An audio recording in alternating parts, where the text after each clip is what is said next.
Hi, this is Tim Fegley from JT&S, coming to you with the monthly safety meeting from August 2021 on substation safety and security. This picture here shows us a substation that's been hit pretty hard by a tornado that's pretty much destroyed the substation itself. But to a lot of us, no more than we get in a substation, just walking into a normal substation that's in normal conditions can seem like a mess like you see here on the screen. Substations are sometimes a little bit intimidating for some of us because we're not in them that much. It's not part of our normal day-to-day routine of going in a substation, and it can be confusing. Couple things to identify with what people can do inside a substation. OSHA deems a qualified employee as one who is knowledgeable in the construction and operation of the electric power generation, transmission, and distribution equipment involved in a substation, along with the associated hazards. Most of the linemen and apprentices would probably be a qualified person and able to go in a substation. OSHA identifies an authorized employee as someone who has received training in recognition of applicable hazards associated with a substation, the type and magnitude of energy available in a substation, and the methods and means necessary for energy isolation and control. That last sentence is a big part of an authorized employee's duties. They are most of the time able and competent to isolate different areas of a substation, control the energy in different areas in a substation, and able to switch and operate the controls in a substation. So an authorized person typically can do a lot more than a qualified person when it comes to working in a substation or isolating different parts of a substation. In other words, the switching procedures. I know you hear this from JT&S all the time, but it's always important. It's extremely important when it comes to substation work and switching procedures. Anybody that's going to be a part of the switching procedures needs to be involved in the job briefing. We've got to have a job briefing no matter what it is we do, and in a lot of cases we leave people out that are key persons of the job. Now, these may not be people that are actually going to be doing the work in the substation. It could be people that are operating downline switches or whatever the switching procedures call for. But everybody, regardless of what their duties are going to be after the switching procedures, needs to be involved in the job briefing.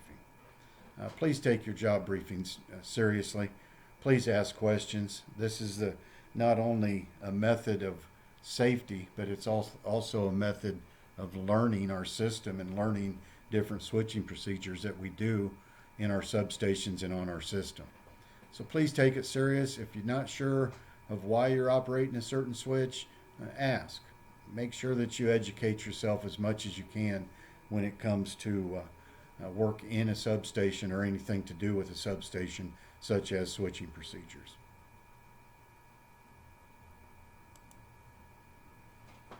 Proper PPE to go in your substations is going to vary from utility to utility. I encourage you to know and understand what your policy is at your utility. It varies from utility to utility on the amount of PPE and what PPE is necessary for certain jobs. Some places require face shields in certain areas. Some it's not required. So know and understand your policy on what PPE is needed for what you're going to be doing inside that substation. Almost every place that I know of, just to go in a substation, I don't care if you're just going in there to get a meter reading or going in there to pull weeds, doesn't matter. a hard hat and safety glasses is required in any substation. And depending on the work you're doing, it varies from there. Could be any of these that you see on the screen right now. It could be some of them. It could be all of them. So understand and know what your policy is at your utility.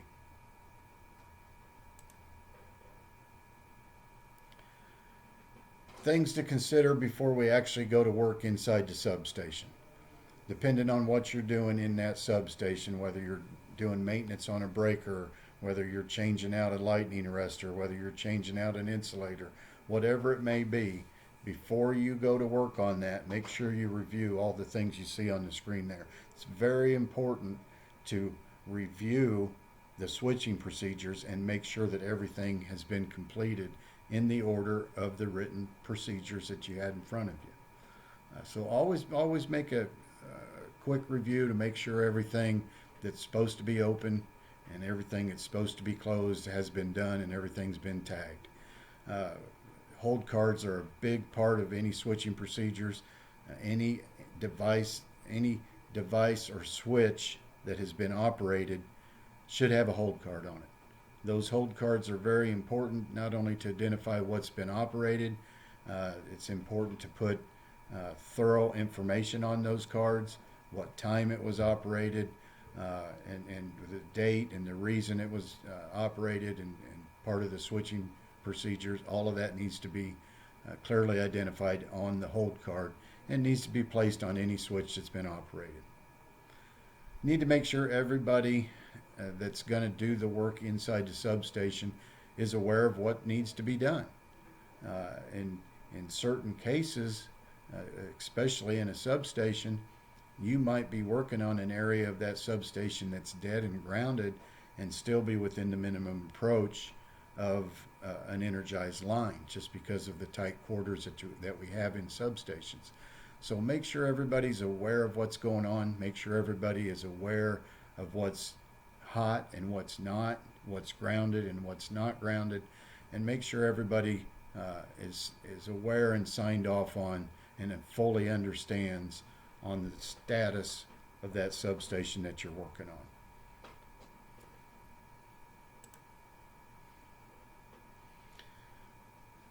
Always, before you go in a substation, doesn't matter what you're going in there for.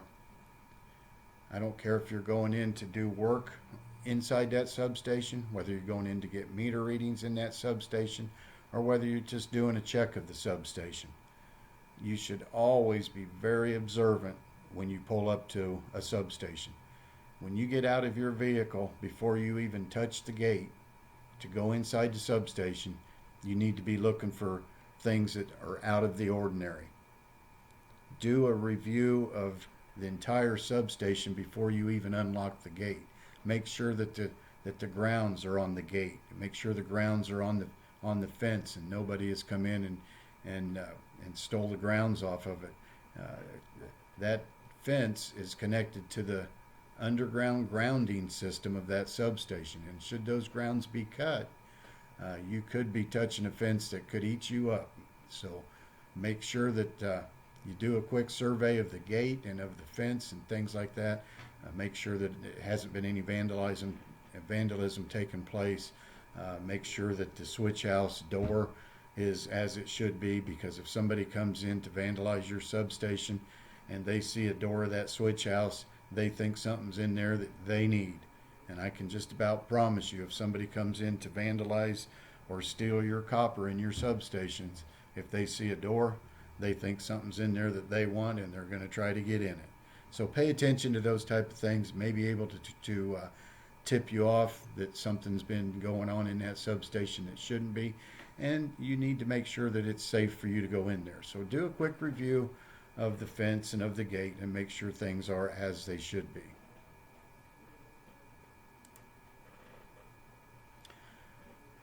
Once you enter the substation, do a complete walkthrough survey of that substation. Walk through it, look for broken porcelain. Look for bus work that's not hanging right, or jumpers that have come off, insulators that have broke. Pay attention to the sub house. Pay attention to areas that birds can get into. Pay attention to things that could have been struck by lightning. Make sure that there's no oil been spilled out of any of the equipment inside the substation. If it has, it's a good chance that you need to get somebody in there to not only to clean up that oil, but you need to pay attention to where the oil is coming from and the status of that device. It could be dangerous for you just to get anywhere close to that device. So do a complete survey of that substation. Make sure that everything is intact like it should be, and there's no unusual things that have been taking place inside that substation.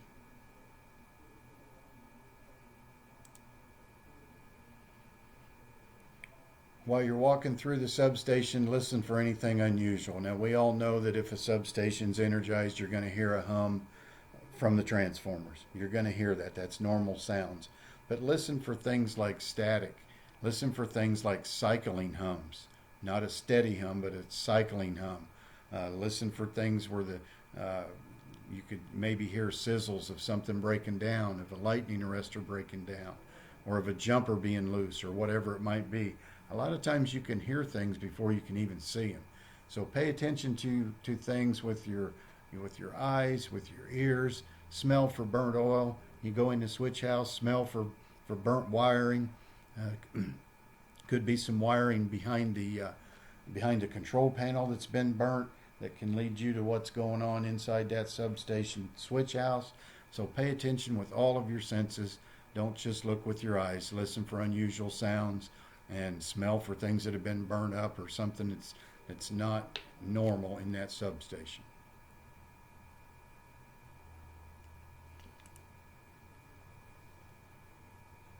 Switching procedures. In my opinion, switching procedures are a huge deal when it comes to working in substations. I think that everybody involved in the switching of that substation should have a set of switching procedures in their hands. I think it's time, guys, quite frankly, put your phones down and follow through those switching procedures, because I don't care how good you are or how long you've been at your utility. If you're the person that's calling out those switching orders, you can switch from step number 5 to step number 7 and not even know it, even if the switching procedures are right in front of the person calling them out. It can happen. So it's important for everybody involved in those switching procedures to follow along step by step with what's going on.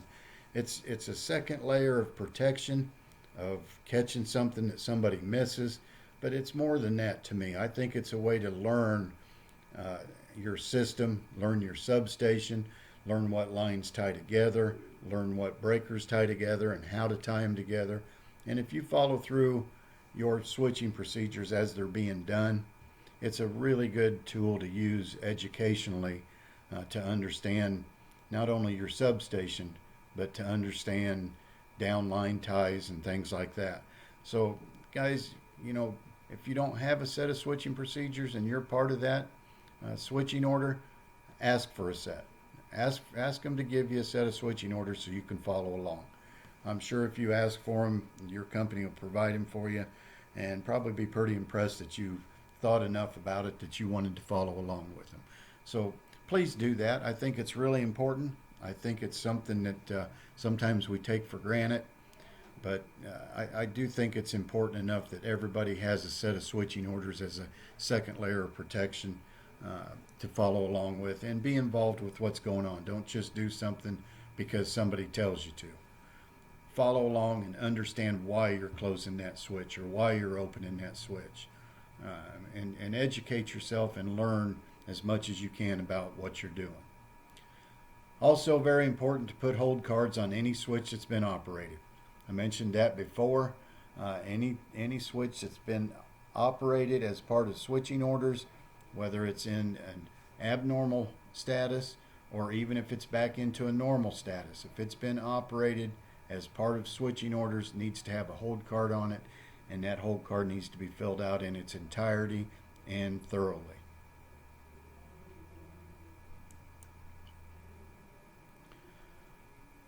Once all the switching procedures have been done and you're getting ready to do the maintenance or whatever the job is that you're doing inside that substation, it's very important to ground properly.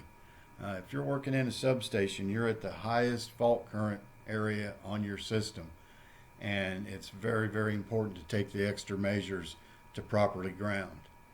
Now, when we talk about properly grounding in a substation, it's a little bit different than out on the main lines.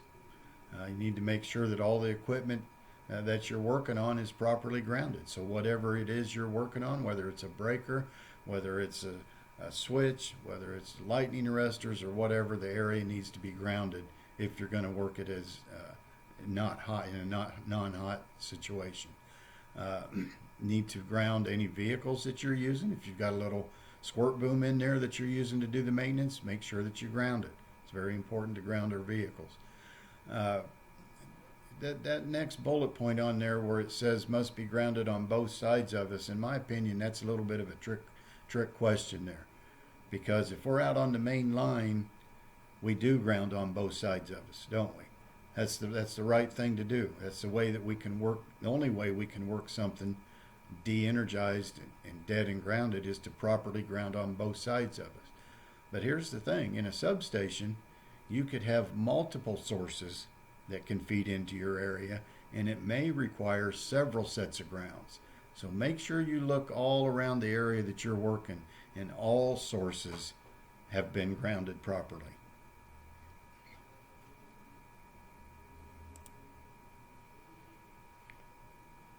Minimum approach distances. This chart, in my opinion, should be in everybody's truck. I think that we need to carry a sheet with us that reminds us of what the minimum approaches are. Many of you may think that, well, we're just a 7200 system, or we're just a 14.4 system, or whatever it is. We only got to worry about that minimum approach distance. It's not true in a substation. You have multiple voltages that you've got to deal with inside a substation. So make sure that you understand all of those minimum approaches. If you've got a 69 line feeding your sub, you need to know what the minimum approach is to that 69, because you could be working in an area that could encroach on that minimum approach of that 69 or that 161 line that's feeding your substation. Because in most cases, not all cases, but in most cases, if you're working in a substation, even if you've taken that entire sub out of operation, in almost all cases, that transmission line's still going to be hot. And you could be working in there and all of a sudden see an insulator that nobody else saw that's going bad, and you think, well, I might need to go ahead and change that while we've got this sub down. You need to understand it could be in an area where you're encroaching on that minimum approach of that 69 or that 161 line feeding your substation. And if that's the case, you're going to have a kill from the transmission in order to change that insulator out or whatever it might be that you found. So make sure you understand all of the minimum approach distances, not just what your distribution system has, because in many cases you have to consider the other voltages that are inside a substation.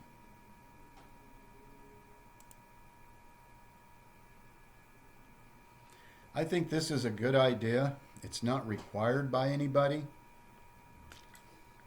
but I do think it's a good idea.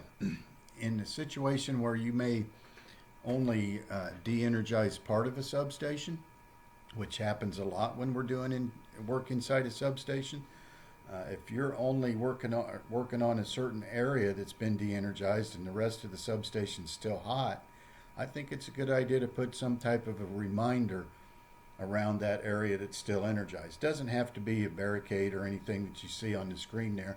Maybe just put some cones there or something to remind somebody that area is still energized. Because a lot of times when we're doing work inside a substation, there's a lot of back and forth to the trucks, a lot of carrying ladders in and out, a lot of carrying tools in and out, jumpers in and out, whatever it might be. So I think it is a good idea, if part of that substation is still energized, to put something there as a reminder that, hey man, if I'm carrying this ladder back to the truck or from the truck into the substation, man, I need to go around this because that area is still energized. So I do think it's a good idea. I don't think that it's required by anybody, but that's not the way we need to work. We need to use best procedures available to us, and it's pretty simple to put a couple cones down to mark an area that's still energized. I do think it's a good idea and something everybody should consider.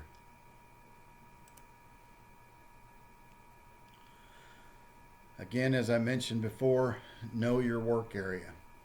Know what's energized and what's not.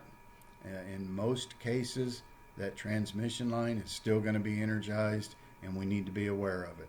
And we may not be working on equipment that per se is part of the transmission, but we could be close enough to be within that minimum approach. So keep that in mind, and always remember that you don't have the proper PPE to work within the minimum approach of any of the transmission lines you work on. So I think that it's worth a discussion and worth pointing out in the job briefing that transmission is still energized at 161 or 69 or whatever it might be. I think it's worth mentioning in the job briefing and talking about it.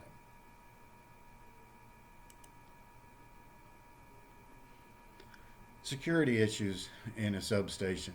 Now, there's a lot of things that we've got to consider while we're working in a substation. There's a lot of things we got to consider when we're not at the substation.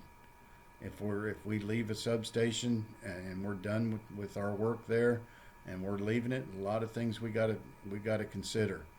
That second bullet point there, access by the public. You need to make sure that your gates are closed completely and locked. You need to make sure that there's no washouts under the fence where young kids can crawl underneath the fence, because they will. If they have a chance to and they see a way to get in there, they'll do it. One of the other things that we don't consider a lot of times, and it's happened to me a few times, you could be working away in the substation and paying attention to what you need to be paying attention to, and all of a sudden one of your customers or one of your members shows up right behind you and just walked right into the work area without you even knowing. And all of a sudden they're saying, hey, are my lights going to be out? I see you guys are working in here. Are my lights going to be out? Or how long are my lights going to be out? Or because, trust me, the general public has no clue whether they're in an amusement park or a substation. They don't know the difference between any of it. So it's really important to pay attention to your surroundings. It's not a bad idea to pull the gate closed after you pull into a substation. I don't know that it's necessarily important to latch or lock the gate. I think it's always a good idea to be able to open that gate in a hurry should something happen, but it's not a bad idea to pull that gate shut. An open gate is going to invite people from the outside to come into your work area, and I think if we can prevent that just by simply pulling the gate shut, we should. Okay. Again, we are required to lock our gates and all of that stuff and do the best that we can to keep people out from stealing our copper and from vandalizing our equipment and things like that. So we need to make sure that we check the fence and we check the gate, and we need to make sure that everything is in place whenever we leave that substation. This picture here was a picture actually taken from a game camera that one of the utilities that I call on, they were having theft problems at one of their substations, and they ended up putting up wild game cameras to try to find out what's going on. And then the two people you see there on the screen, a little story about this picture. These guys came back 4 weeks in a row, every week on a Thursday afternoon, and cut the copper out. Every Friday the utility went back out there and replaced it.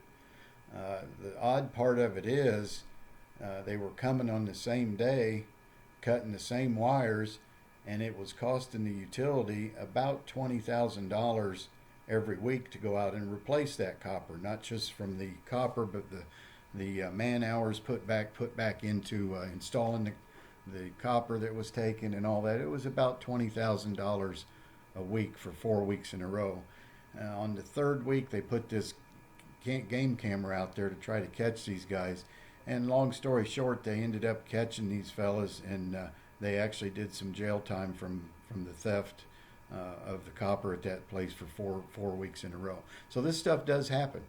A lot of times, unfortunately for the vandals, a lot of times if they cut that wrong piece of copper, you might find them at the substation not in very good shape. So be aware of that. It is a thing. We've been through a couple different things in the past where stealing copper was a big thing. I know back in the early 90s we had a lot of copper theft going on, and then we had it going on again early in the early 2000s where a lot of copper was being stolen. It can happen at any time. That's why it's important to pay attention what's going on in the substation when we get there. Obviously, anytime something like this takes place, you need to get that substation back in order as quick as possible. But do pay attention to the security measures that your company has at your substations, and make sure you do your part to keep the people out. Not always going to do it, as you see in this picture, but do the best you can to keep vandals out. And if you are having a problem, you might have to go to some extraordinary measures to try and find out when they're coming and who it is and so on, and try to put a stop to it, like what this utility did here. They ended up catching these guys, and they did some time for it, and obviously didn't have to worry about their substation being vandalized anymore after that, at least from these two guys.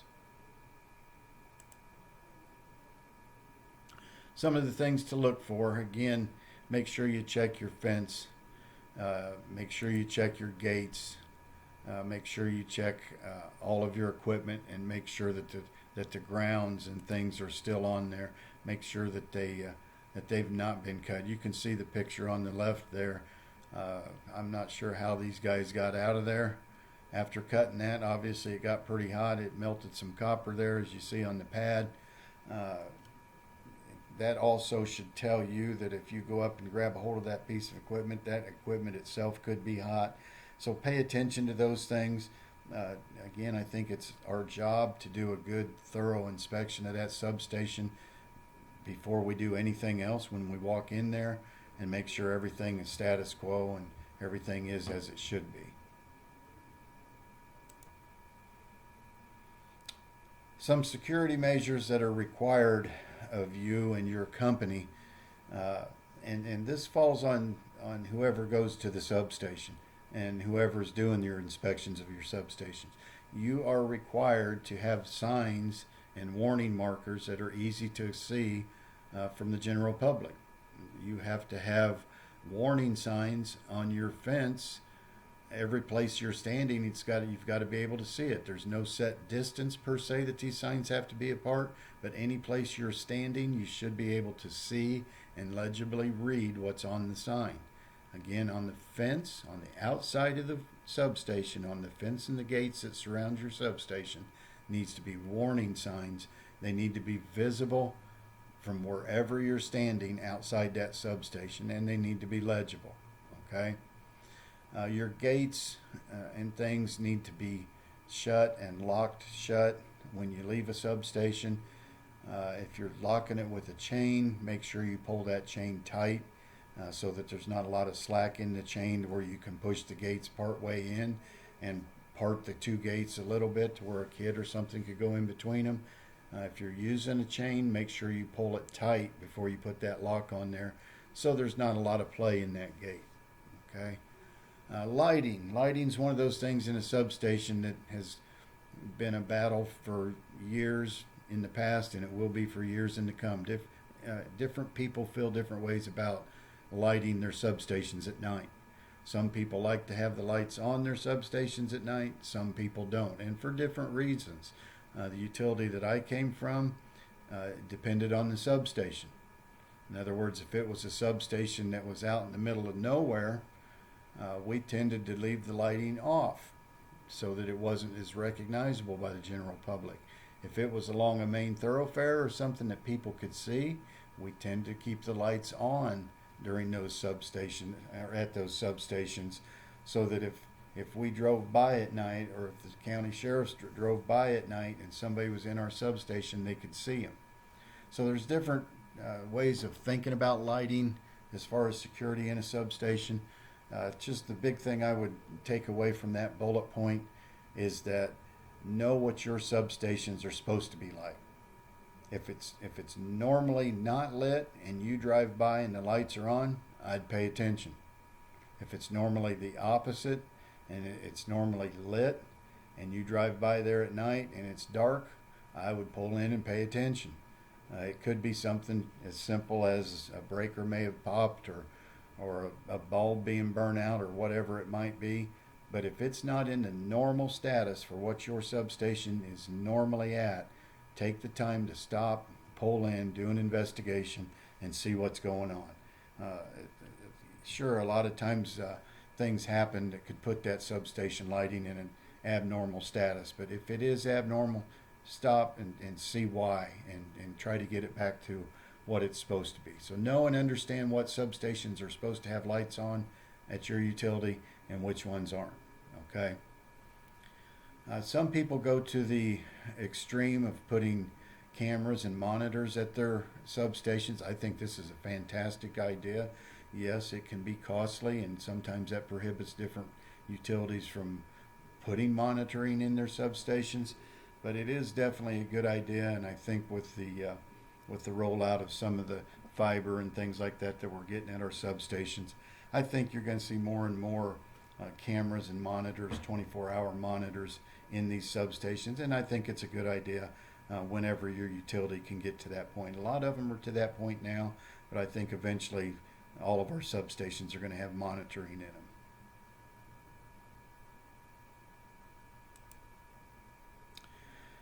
We talked about the signage that you need to have at your substation, and this is your responsibility.